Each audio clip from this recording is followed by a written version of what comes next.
Study types of inherited things. We're going to study vocabulary of inheritance, okay? And we'll go through this relatively quickly because we had to in the other class because we had, yet again, they shortened the first periods. So we're going to go through this relatively quickly, okay? The first thing we're going to talk about is something called the phenotype. Now I'm going to give you a fancy definition and a less fancy definition. Fancy definition.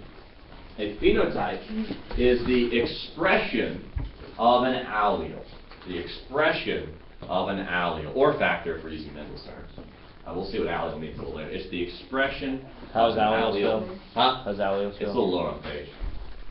The expression of an allele, or a factor, depending on what time you're talking about. Is that the thing you will learn to call in this? Mm-hmm. Is that We're going so from that, and what phenotype means in the common terminology is what it looks like. So from now on, we're talking about what something looks like. We'll call it the phenotype. If I have a purple flowered pea plant, what will its phenotype be? Purple. Purple flower, right? If I have a short pea plant, what will its phenotype be? Short. Short, right? So that's what it looks like, okay? That's what phenotype will mean. Now, to get into a little more detail here, the phenotype is actually the expression of a gene, right? And what is it that a gene codes for? DNA. No, protein. A gene is DNA, it codes for protein. So really the phenotype is the presence or absence of a protein. If you are a flower on a pea plant and you have the presence of purple protein, you are Purple. If you do not have the presence of purple protein, you are Not purple. Yeah, and do you remember what color it was? White. White, that's right. That's right. It would actually be a white flower. So, phenotype in one sense is either the presence or the absence of a specific protein, okay? But generally, in this class right now, when I say phenotype, I'll mean, what does it look like? So if I ask you a question, what are the genotypes of the offspring, and I'm talking about tall or short, you will say, well, they're either tall or they're short, or some are tall and Some are short. some are short. Does that make sense to everybody? Mm-hmm. Okay, phenotype, what it's look like, are expressed protein, that's what we're talking about here. Now, the phenotype tells me what physically happened, the attribute itself, what's real in the physical realm, what got translated. The genotype will tell me what the actual words are, what the alleles are. So my genotype is going to be the alleles present in an organism. The alleles present in an organism. I'm going to know what my genes are here, hence genotype, right? What do you mean by present? So let's say I have a blue-eye gene and a brown-eye gene. If brown's dominant, what will my phenotype be? Brown. But my genotype will be one brown, one blue. Does that make sense? So those are the present alleles, the brown allele and the blue. So you mean present as in like Being that they're in the Being organism, there, right? The genotype will tell me the genes in the organism in a way that the phenotype can't, right? If I have brown eyes, you know I have brown eyes, you know I have at least one brown-eyed gene, but do you know what the other one would be? No. No, because that's phenotype. Genotype would tell you that. Like the possible type of like what it could be? Well, no. So the genotype tells me what the alleles are, right? It tells me what genes I have. And the phenotype tells me what I look like. So the genotype is more specific than the phenotype. Does that make sense? Okay. So we're going to have a way of looking at this, and the way we're going to call these things, and the word I've been using over and over again without defining it for you, is the term allele.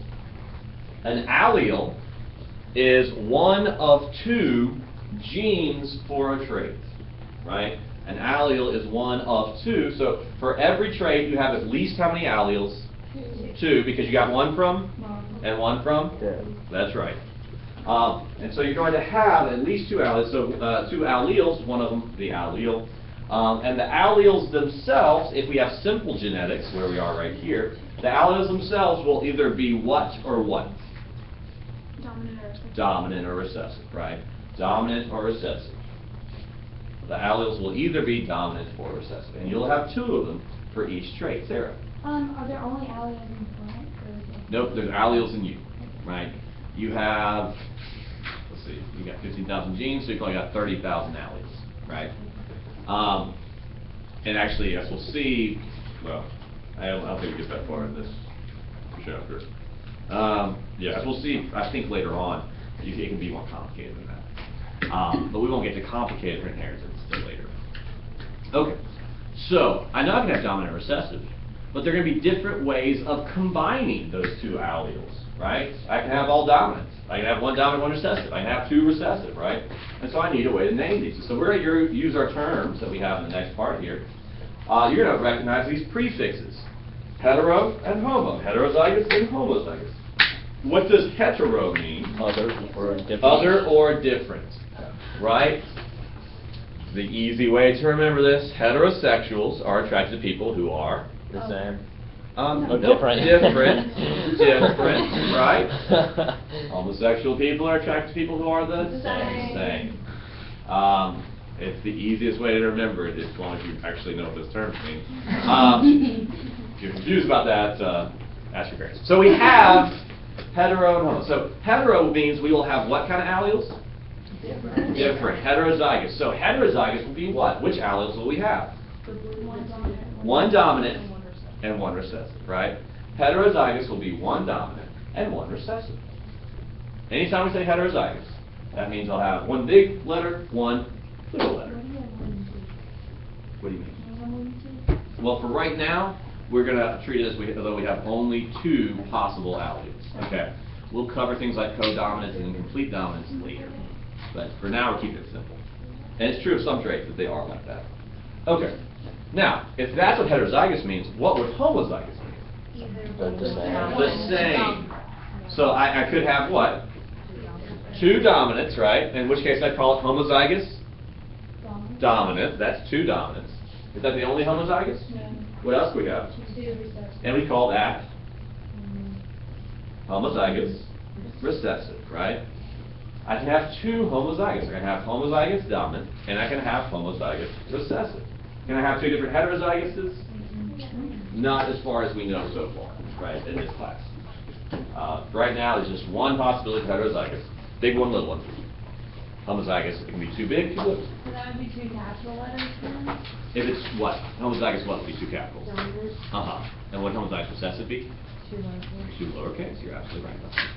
Does it make a difference in the order of the lowercase t and uppercase t? I know when I wrote it on the board, I alternated them, but the rule is, and it doesn't reflect reality, it's just a rule of how you write them. You always write the uppercase first. But it doesn't actually change anything, it's just kind of a tradition to have. You'll always see uppercase followed by lowercase if we're heterozygous, okay? Doesn't mean anything other than habit. This is how you would read it, I guess, if you were to look at a chart and they said this is how it. I'm What do trying you to think of a way to describe it. Like if you had the drawing that you had done yesterday. If somebody was to show it to somebody else and describe their findings, how would you know what the lowercase one was? Because it is if it was pink or a purple flower and a white flower, but it's just uppercase P and the lowercase p, how would you know what the lowercase p is? Oh, right. So you would need more information, right? A bunch of letters in a grid is pretty useless except for heterozygous and homozygous, dominant and recessive.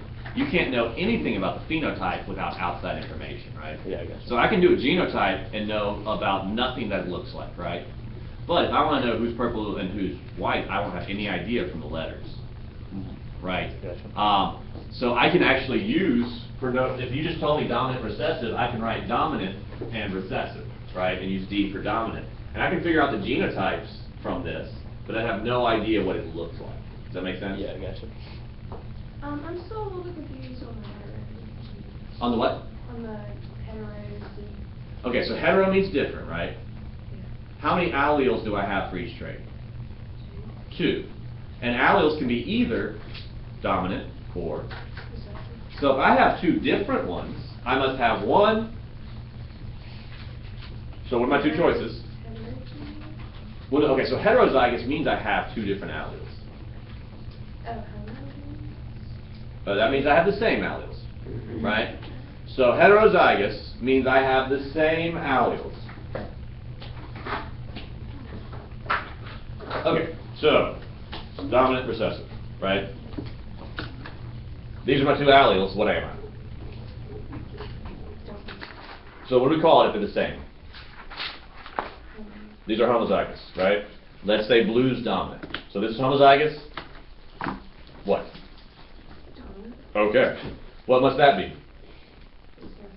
Are they the same? Well, no, are these two colors the same?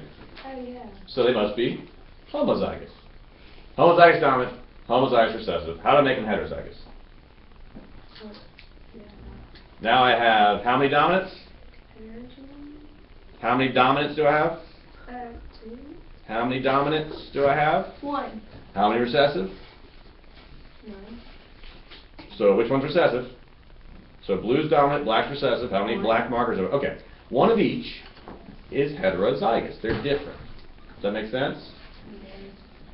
So what does hetero mean? Different. Are these different? Yeah. Is this different? Is that different? Homozygous, heterozygous. That's all it means, right? If they're the same, so if I have two capitals, homozygous. Two little ones, homozygous. Capital, lowercase, heterozygous. That's all it means. Okay, so let's take a look at how genotype and phenotype work. How they work together, I should say. So let's say, well, actually, how about this? Someone give me a genotype. Someone give me a genotype. Brown hair blonde. That's how things look, right? Yeah. What would a genotype be? Isn't that one? What would that genotype be? Heterozygous. Okay, heterozygous. So, our first genotype is heterozygous. Go ahead and write that down. On A. On A, yeah, yeah. Heterozygous, right? Now here's my question. If it's heterozygous, what will the phenotype be? If it's heterozygous, that's my genotype, who wins? It will be dominant, right? If I'm heterozygous, my phenotype is dominant. Does that make sense to everybody? Whenever I'm heterozygous, my phenotype is dominant. Now, I may not know what dominant means, but I know if I'm heterozygous, whatever dominant it is, that's what I'll look like, okay? So let's say in human beings, having 3 arms is dominant. And you are heterozygous for arms. How many arms do you have? 3. 3 arms. Does that make sense to everybody? So if in humans having 3 arms is dominant, and you are heterozygous, how many arms do you have? 3, because you have a dominant gene, right? Someone give me another genotype. What kind? Recessive. Okay, homozygous recessive. Let's write that for B. Homozygous recessive. Now, if I'm homozygous recessive, what's my phenotype going to be? Recessive. Okay? If I'm homozygous recessive, my phenotype will be recessive. Okay. One last genotype. Homozygous dominant. Homozygous dominant. Right? Yeah. Make sure you write zygous. We're not getting into the debate about whether or not homosexuality is genetic, because homozygosity is definitely genetic. Okay. So, homozygous dominant, right? What will our phenotype be? Dominant. So, what would we expect to see more of in the phenotype of anything? The dominant. And that is usually, but not always, true. And we'll learn some exceptions, I believe, in the next chapter. Will you use like not a real life example, but like a homozygous recessive? Sure, let's do homozygous recessive. So, let's say that, let's go with P first, right? It's dominant to be tall. So if you're homozygous recessive, what kind of... Dominant like the most common? No, dominant means it wins, right? The most time? Well, okay, so dominant alleles are always expressed. So if you have a tall allele, you will be. But if you're homozygous recessive, do you have any tall alleles?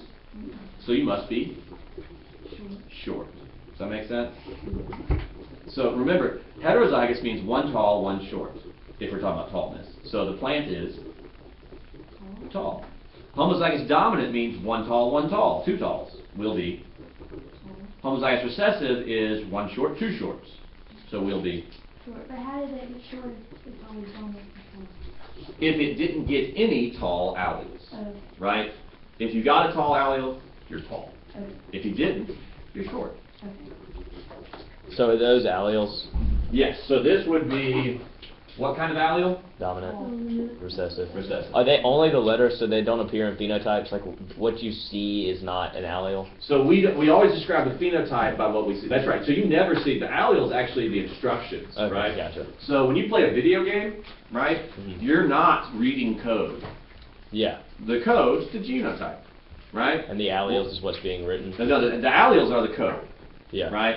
What you see when you play a video game is the phenotype. That's what it looks like, Gotcha. right? You don't see a whole bunch of go to, in, route commands, right? When you play So are there that any game. other types of genotypes besides alleles? You mean in life?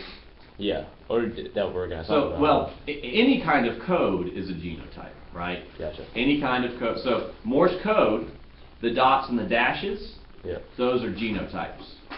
The words they spell, those are phenotypes. Does that make sense? Gotcha. How would yeah. that be genotype? The One allele, two alleles. Morse code? Okay, so I'll give an example. It's not a true genotype, but it's the same example of a code versus an expression. Right? So chromatin is made up of alleles, right? In fact, that's what it is. So the genotype is in the chromatin, right? But when you read that chromatin, you make a protein. The protein's the expression, right? And that's the phenotype. I'll give you an actual example, oversimplified, in humans, since that's what we're obsessed with. Everybody has blue eyes, okay? Everybody in the world has blue eyes. Some people have brown paint because they have a gene that codes for brown protein.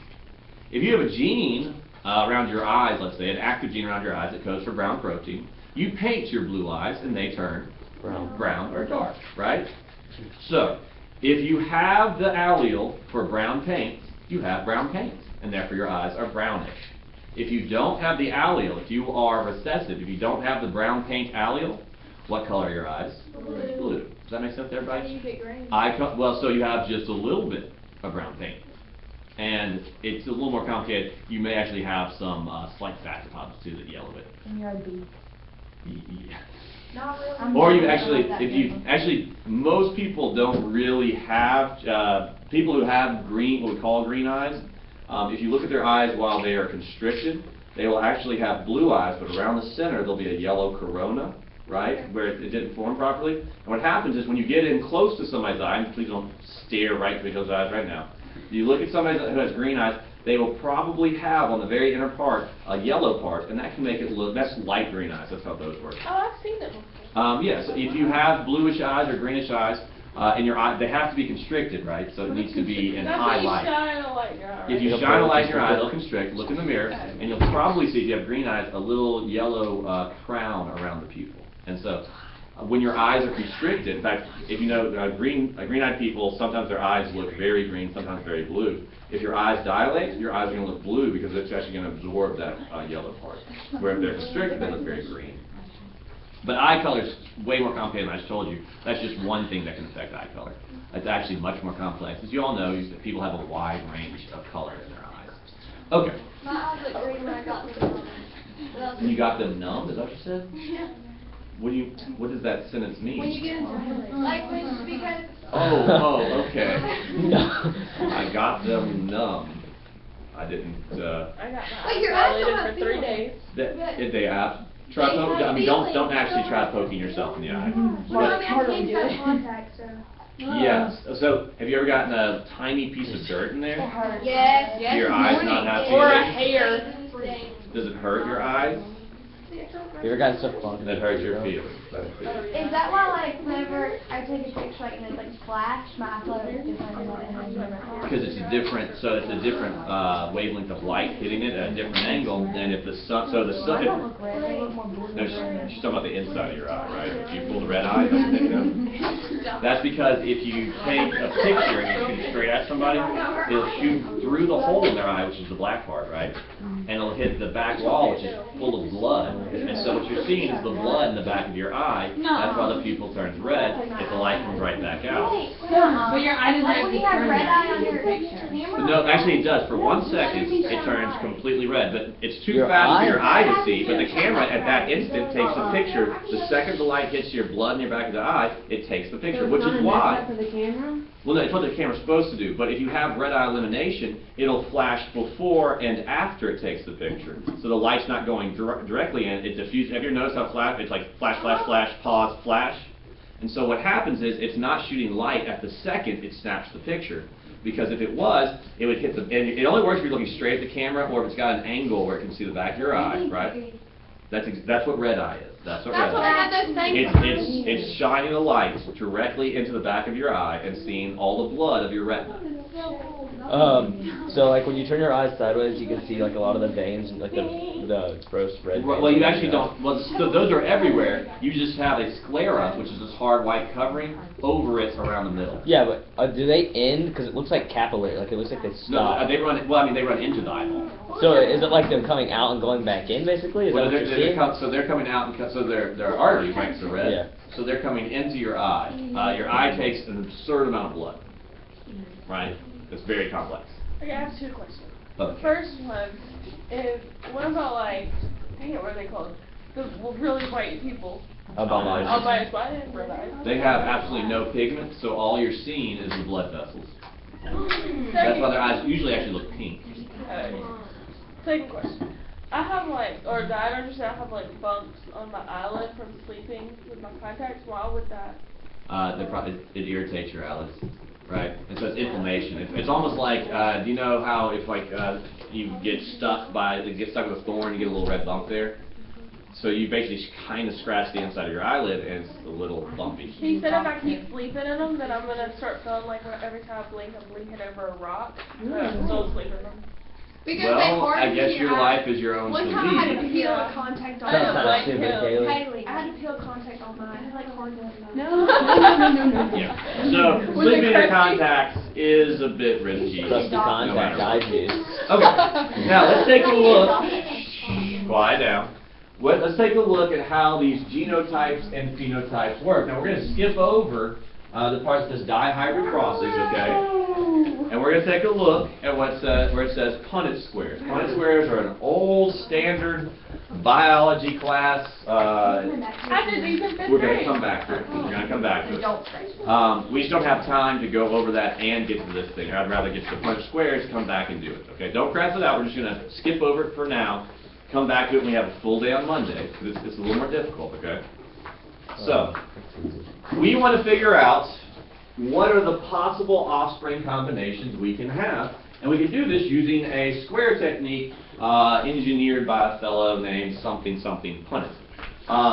These are Punnett squares. Now, we're going to look at Punnett squares for things which I'm calling here, it's not completely accurate, but it's a nice term, monohybrid crosses.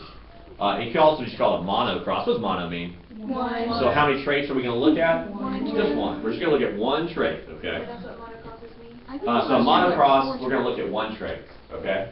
If I had a dicross, a dihybrid cross, how many traits? Two. Trihybrid, Three.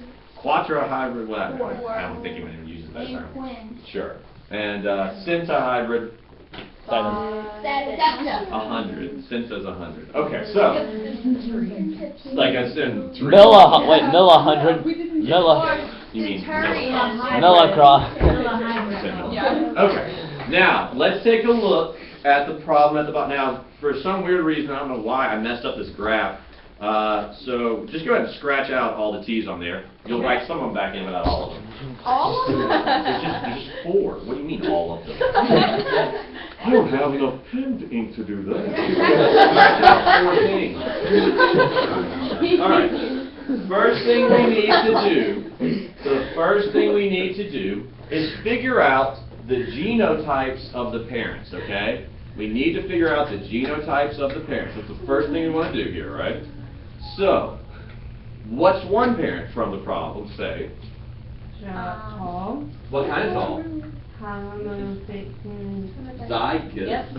Zygous. Zygous. Homozygous tall. What will that genotype be? How will I write that? Big T, big T, right? And we're going to pretend he's the dad. We don't know who the dad is. We're going to call this one the dad. Right here. Okay, you can write it wherever you want right now. We're not writing on the grid yet, okay? Oh, man. Now, What's the mom going to be? Short. Which means what will that genotype be? Recessive. Homozygous recessive, right? So I write little t, little t. Wait, how did you write Oh, that? hold on, one at a time. So what's quiet? What is the first plant called in the problem, Catherine? The homozygous tall. Homozygous tall, which means it's tall and has the same alleles. So, 2 tall alleles. What's the other plant? Oh, the small? It's short, right? And we know from previously talking about this that short is recessive, right? What's the only way the phenotype can be recessive?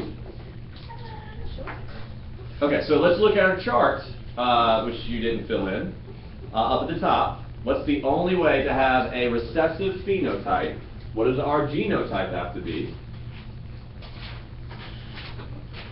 So what is our if we have a recessive phenotype, what does our genotype have to be? Recessive. What kind? Homozygous. Which means they'll be the same, right?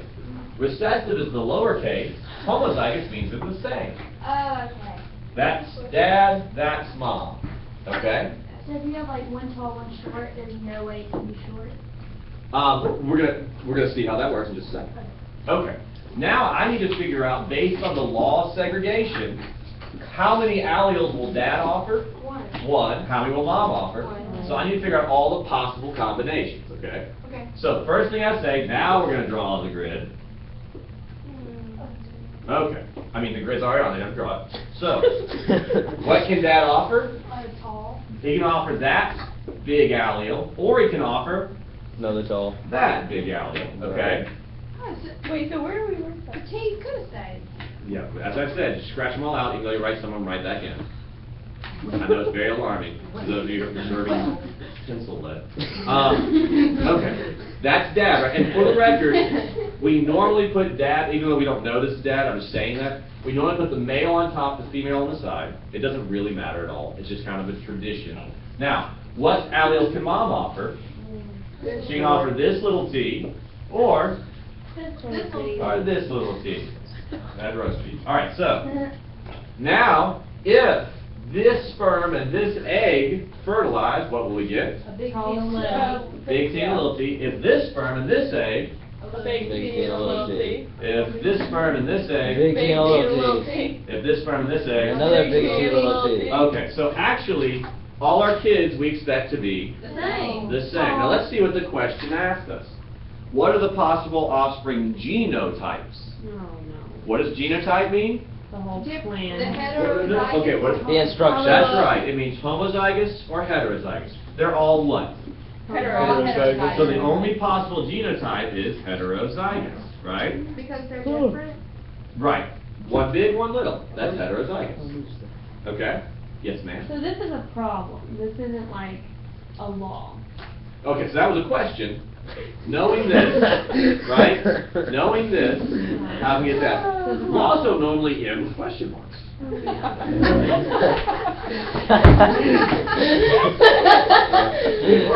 Good to know. Okay. Now, there's a second question, also not a law. What's the second question asked? What is possible phenotype? What does phenotype mean? Phenotype. What it looks like. What will all the kids look like? Dominant. Yeah, dominant, but here we know they'll look tall, right? Tall, tall, tall, tall. They're all tall, right? That's phenotype. That's genotype. Does that make sense to everybody? Okay, so my question is though, like, on this, like, you know how you said we're gonna do problems? Mm-hmm. Is this a problem example? Mm-hmm. Okay. And we're gonna do a ton more, right? No. We're gonna spend most of next week doing this and a couple more complicated They're ones. fun. There's no way that the short can be dominant. Is there any way? Oh, well, not in pea plants, once we've been told tall is dominant, right?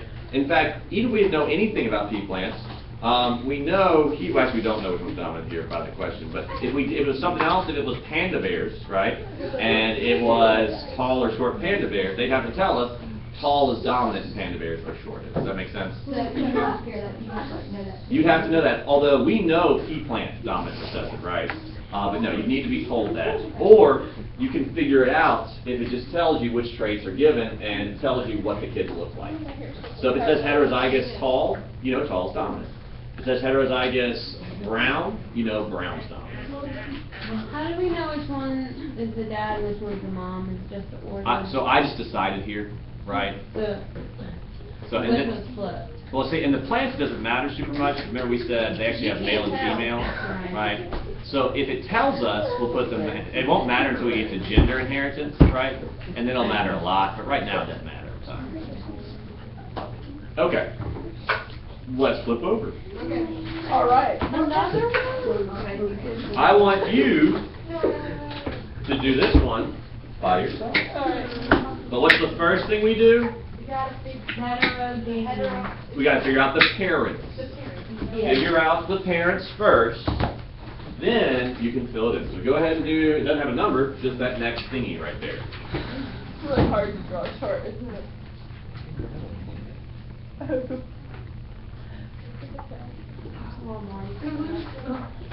So make sure you get the parents first. Oh, when it says, you know, it said homo here, is that for both of them? Well, you know short's recessive, right? Right. So what's the only way it can be recessive? What's the only phenotype for recessive? It's about women Homozygous or recessive, sexual? right? So it has to be 2 T's, 2 little T's. So if it's short, it has to be Two short homozygous recessive. But what about for hetero? Even though it says the heterozygous whatever, so it's just gonna be, yeah. Okay. Wait. Gotcha. What does what mean? Short T, I thought it was a big T and little T.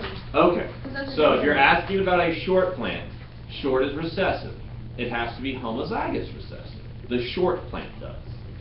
What's the other plant? Heterozygous. What will that look like? So it literally says in the problem, heterozygous.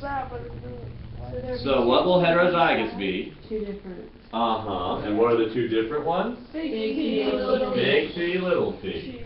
So, the first one, who we'll just call Dad for no reason, is going to be heterozygous. Big T and? Little T. Little t. That's what I got. Okay. What will the other one? The other one is what? Little T. It's short, so it'll have to be homozygous recessive. Okay? I thought it had to be Mom and Dad. Yeah, I thought it had to be hetero. What did? The plant. One is Okay, so let's read this again. What are the possible offspring of a heterozygous tall plant and a short plant? Okay. There are 2 different plants. So short plants are always going to be. Okay, the recessive, if you are recessive traits, right? If you have a recessive phenotype, you have to be homozygous recessive genotype. Okay. Okay? We go over it in just a second. This is interesting. Remember, once you've filled out the chart, you still have to answer the question it asked, Yeah, but I right? forgot how to do that Uh-huh. for more than one kind. yeah. Well,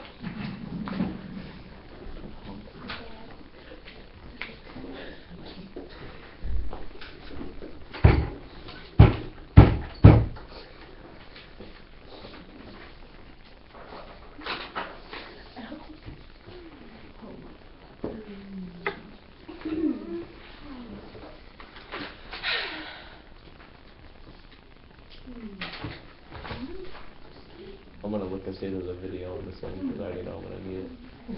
no, I bet there's a biology crash. Quiet.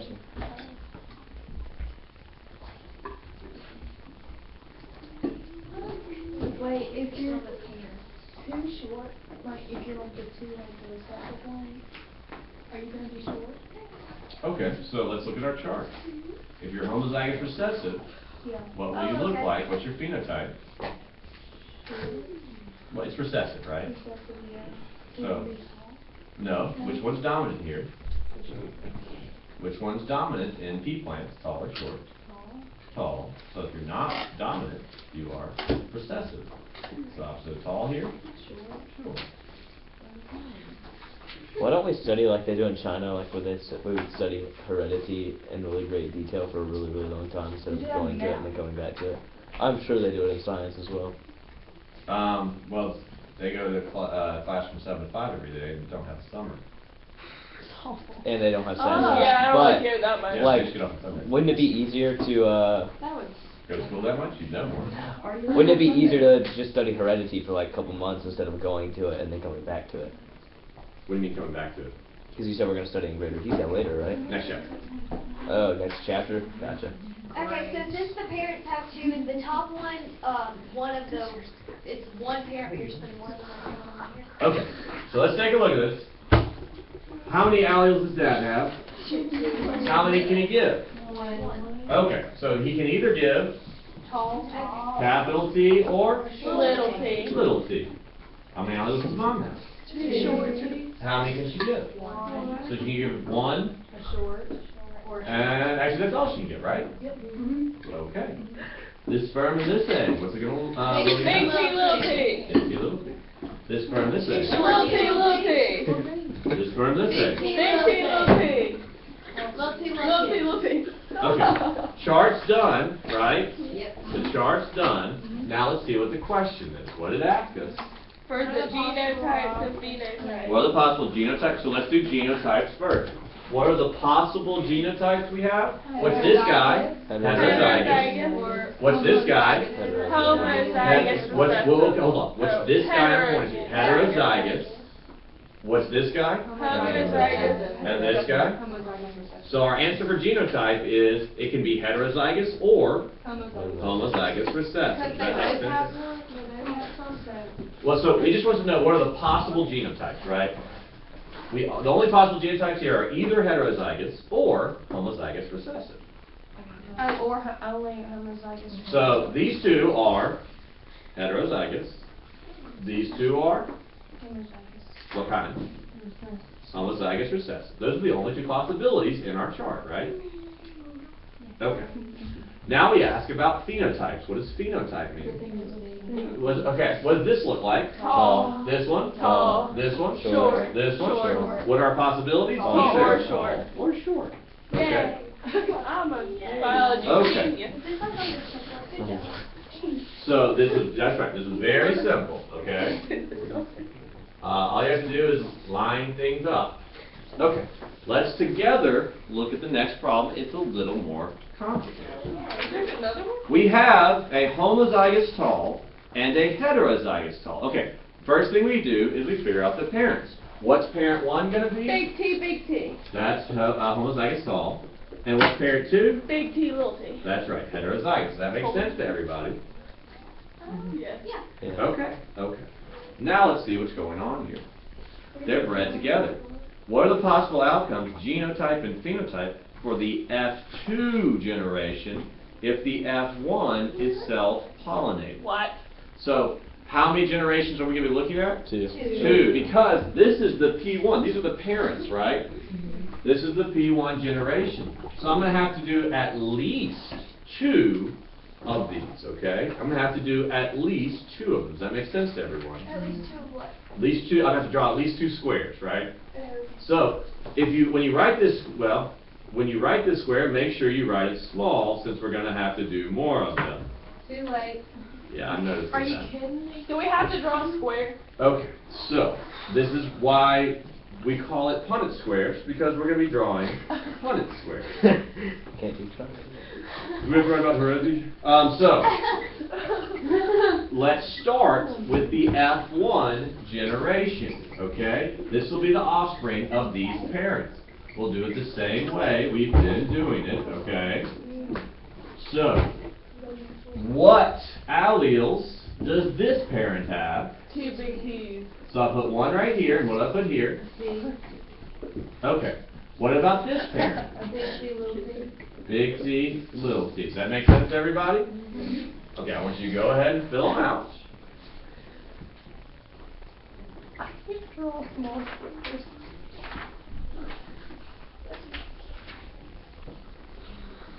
Oh, I get what we're gonna do. Okay. So, although it doesn't ask this, what are my possible genotypes? Homozygous and And- heterozygous. What kind of homozygous? Dominant. Sure. Homozygous dominant and heterozygous. I'm going to fill it out now. That's my homozygous dominant. These are my heterozygous, right? Now we need to figure out what to do next. What do I know I do with the F1 generation according to the problem? Self-pollinate. So I need to figure out how many different types of plants do I have here? Two. So how many more will I need to do? Two. Does that make sense to everyone? Yeah. I don't need to do 4 because these guys are the same, and these guys are the same. So, let's start with this one. Now, this can be a little confusing. If I self-pollinate, who's the dad? Himself. That, and who's the mom? Himself. That. So, when I write out the parents, I'm going to have big T, but what's the mom going to look like? Big T, big T. Does that make sense to everybody? We draw this on the same squares as we did last Hold on, time. one second. What's your question? Can you? Okay, so what does it say in the problem we do with the F1 generation? Self-pollinate means, So that's the F1? so this is both mom and dad, right? So the one under it, that's not F1? Okay, this is all F1. We first are going to do this one, then we're going to do this one. So that's probably at least 2 more Punnett squares. One to answer this part, one to answer this part. Okay? Now, we're going to do a Punnett square here, but do we really have to? No. All the kids will be Tall. And what kind of tall? Homozygous dominant tall, right? But, just for practice sake, let's go ahead and do it. I'm going to make a very small grid here. Big T, big T, big T, big T. And all the kids are? Big T. Easy, right? Yeah. Okay. And that's the F1? Well, no, that's one of the That's- F1 Yeah, generation. like that's what it means. Yeah, so, but these are the F2 generation, right? Yeah. Because they're the children of F1. So they're all They are now, but have I done this with all the F1 generation? No. I've still got to try this plant, right? This plant will get a little more complicated. What's the dad going to look like?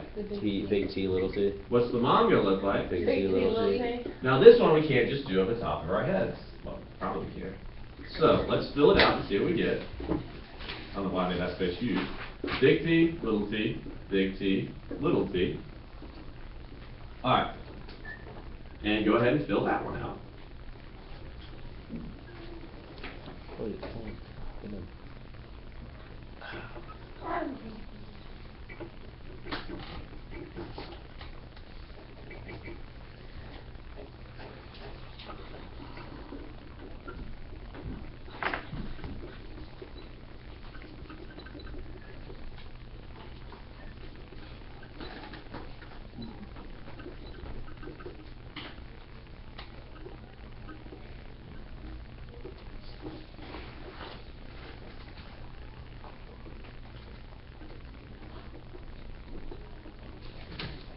Alright, so, once we fill this out, let's answer the question. What are the possible genotypes? Homozygous. So, homozygous dominant. Homozygous recessive and Right. homozygous dominant. So I have, actually, all genotypes are possible, right? Mhm. Now, out of these 8 offspring, how many will actually be homozygous recessive? One. Just one. So we wouldn't expect a lot of homozygous recessive, right? Okay. Now our next question, what are the possible phenotypes? What does phenotype mean? How it looks. It can be tall or, yeah, a couple of them are going to be short, right? Now, what if I asked you, what's the ratio of short plants to tall plants? 1 to 3. 7 to 1. Actually, if from short to tall, we start with short. How many short plants are there? 1. How many tall plants? 7. 3. 1, 2, 3, Wow. 4, 5, 6, 7. So the ratio is 1 to 7. Does that make sense to everybody? Can you try that one more time? So if I want to know what's the ratio of short trees, or short plants to tall plants, how many of these are short, One. and how many are tall? 7, right? Now, what if I asked you, what's the genotype ratio? Okay? How many homozygous dominants do I have? 5. How many heterozygous do I have? How many homozygous recessive do I have? 1. Okay? And I will be asking later on ratios, but ratios just involve counting, right? Do that one again. So, homozygous dominant, 1, 2, 3, 4, 5, right? Heterozygous, 1, 2. Homozygous recessive, just 1. Will the heterozygous always be dominant? In fact, if you look at that chart, whenever the genotype's heterozygous, what's the phenotype? Dominant, right? The chart, I mean, it's not a very complex chart, but if you do have a question, you can just glance at it, right? Not a bad idea, not a bad idea. Okay. Rather than going into dihybrid crosses, which will take us with 2 traits, I'm going to tell you a little bit, and I'll tell you a ton more about it next week. But just to let you know, let's think about it. There, for this chapter, there's an optional extra credit assignment. And it's a big one. I believe it's about, it may be 30 bonus points, which takes a 70 to a what? 100. 100, which is a big change in the test grade. But it is not super difficult, but it is super long. What you will do, and I'll explain this in way more detail, is you will do a 4-trait cross, okay? Now, what that means is that, actually not 4-trait, do we do a 4-trait cross? Yeah, a 4-trait cross, which means instead of a 4-grid or a 4-box grid, it actually is a 256-box grid. You do not have to do that, okay? We'll talk more about it. If you want to do it, you have to get it completely and totally right, which is hard to do. If you miscount 1 on the ratios, you can get the whole thing wrong. But if you want to do it, I'll tell you more about it, right? You do not have to do it, but if you feel like you could use a 70 turning into 100, you're welcome to do it. And I think we're going to have about 2 weeks. It'll be due right before we get out for Thanksgiving. So you have 2 weeks to work on it. It'll take you probably, I don't know exactly, probably anywhere from 4 to 8 hours to do the whole thing. It's not short, and it's a lot of annoying, big T, little T, little T. But 4 to 8 hours? 4 to 8, not 48. Oh yeah, no, 4 to 8 hours? It may take you less. It depends. I'll tell you an easier way to do it. I'm going to tell you about it next week. Okay. We need more practice on this before you're ready to try that. The 30 points, will they go to any test? But it won't actually go to any test. You will get a 30 out of 0 test grade, right? And so it's the same thing as though they added to a test, okay? Or if you want to think about it, so let's say you have 10 tests, it'll be like getting 3 points on every single test, right? Because all the points will add up. But we'll talk a ton more about that next week. You do not have to do it. Usually what happens is most people try it, and about a third of the people finish it, and about a sixth of them get it right. So like 1 person out of the whole class gets it right? No, so like a 6 out of the whole class, so like 6 to, well, actually more than 6, I guess, probably about 4 people in the class get it right. So about 6, 1 year I had 10 get it right, Could you 1 year just I had Google 3 it? get it right. Could you just Google the answer to it? You can, but I mean you're on your honor not If you just want a ratio? we also have to fill out the whole chart. And you are on your honor not to cheat, as you are on all projects, right? Yeah.